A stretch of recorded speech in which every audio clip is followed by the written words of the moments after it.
So this part is lengthy, but I'll just explain some components of it. So I always encourage our people to find in-person and virtual classes, programs, and events to talk about economic development, financial resources. There are a lot of organizations, schools, institutions that are providing virtual and in-person events and classes and programs. A lot of it's paid through our taxes that can be grant funded. So I recommend looking at websites for libraries, websites for schools, join the city, state, email listservs. You'll get all types of information about local organizations, national organizations, including global organizations that can be doing some wonderful events virtually and in person that can benefit you. It doesn't mean that you will agree with even most things. You can have varying political, economic viewpoints, but you'll find parts that you can find useful to help you. And as I mentioned earlier, make sure you find legally approved financial planners and legally approved tax preparers.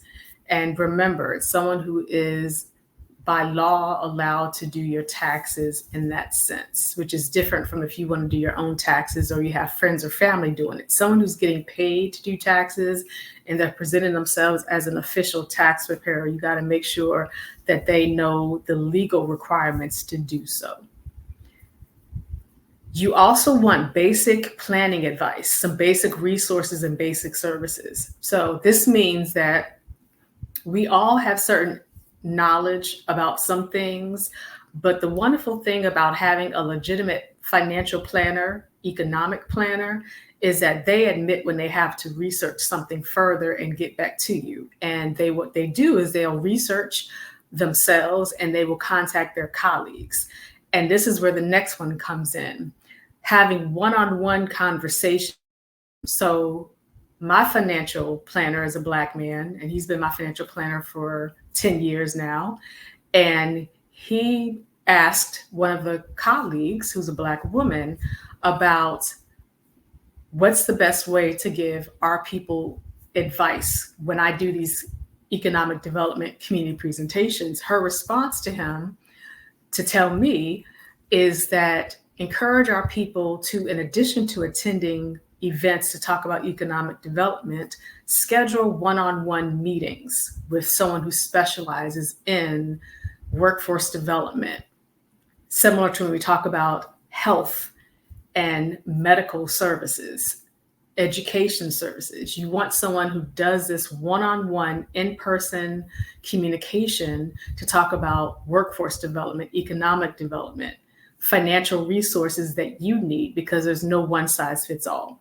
They can give you some overall advice, but it doesn't mean everything pertains to you.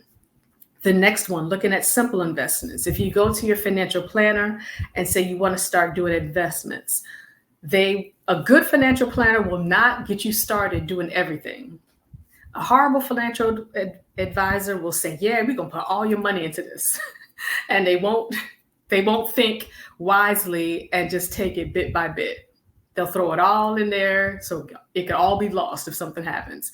But a good financial advisor is someone who's strategic. They pay attention to details. They pay attention to economic ups and downs locally, nationally, and globally. Because remember, the global trade impacts national trade, local trade. All of this is impacted. So that is how investments are done. There also are wonderful financial planners. When they do investments, they actually research the investment. So if you're someone who wants to make sure there's an investment that's not coming from something that's exploitative and harmful to people. So for example, I would not want to do investments that are based on things like diamonds and gold and all those things. So therefore, my financial advisor makes sure that it's not something that's based on that kind of profit. Therefore, you do not want wealth that's based on that kind of profit. And so therefore, you also want to understand that investments cannot be everything that's just trendy all the time on the internet as well, because there are people all over social media. And sometimes you'll see people in the streets doing presentations, and they'll say, we can help you do Bitcoin. We can help you do this. We can help you do that. And they'll say, my friend now lives in a mansion because they did this. And I always tell people, don't just jump into that. Okay. The next one, simple wealth building. Wealth building means you're building up your savings, something that can hold you if something happens, a health emergency, something regarding to where you live. If you lose a job or something, it's supposed to be able to carry you for a while to be able to pay your bills and everything else. So that's building the savings, then building your investments, your retirement, anything that pertains to that. And here I always want to remind people, wealth building does not mean that you have to want to be a millionaire. There's no shame if you do, but I just want our people to understand wealthy, wanting to build wealth, wanting to have savings, investments, does not mean that you are invested in having a mansion and taking up land for no reason in these huge houses and spending money on these expensive cars. Okay. I want our people to instead understand centuries of Black economic development that have been addressed since even before Booker T. Washington, even before Maggie Lena Walker, even before Du Bois, Marcus Garvey, Harold Cruz, Thomas Sowell, and all of them. Even Huey P. Newton explained components of how Black capitalism can be effective if we're careful in how it's done. So you want to make sure you do not diminish wealth to mean something that it does not necessarily mean. The next one, cash flow planning. As I mentioned earlier about having a savings account, the same thing goes. Where's your cash being saved? Emergency funds, medical and health resources, and retirement funds. Also regarding medical and health resources, do your best to access resources that you do not have to pay for. So for example, there are mental health support groups where you do not have to pay. And that includes people who do not have health insurance. So I always encourage our people to research this information, and people can contact me if you need help with that as well.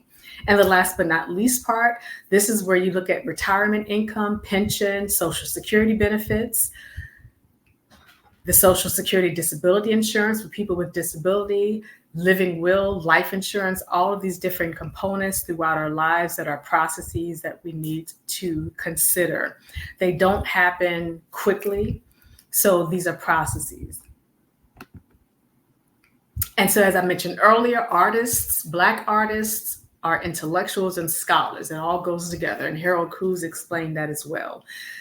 Our Black artists, intellectual scholars are the foundation and the core of our people and of our people's Black political development and Black economic development. And as Harold Cruz explained, Black politicians and Black civil rights leaders have a role to play, but they are not the core of our people's foundation. They're not the core of our people's progress for political and economic development. Instead, it's the artists who are intellectuals and scholars. Those go together. Artists, intellectuals, scholars all go together.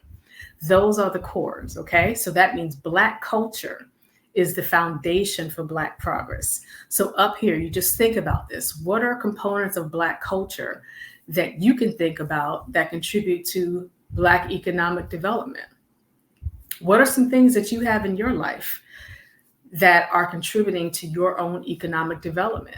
This is a question that we ask people when people are thinking about whether it could be entrepreneurship in terms of formal entrepreneurship, or people might become a consultant, or they might get paid as a grant writer, or get paid to be on board of directors, because there are some board of directors that pay people.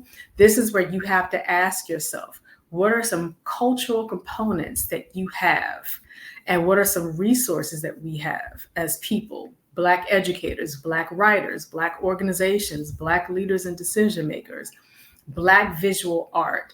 This is why I always tell our people, and I encourage our people, instead of highlighting the problems, now let's highlight what are the resources that we have. That's the development of the inner world that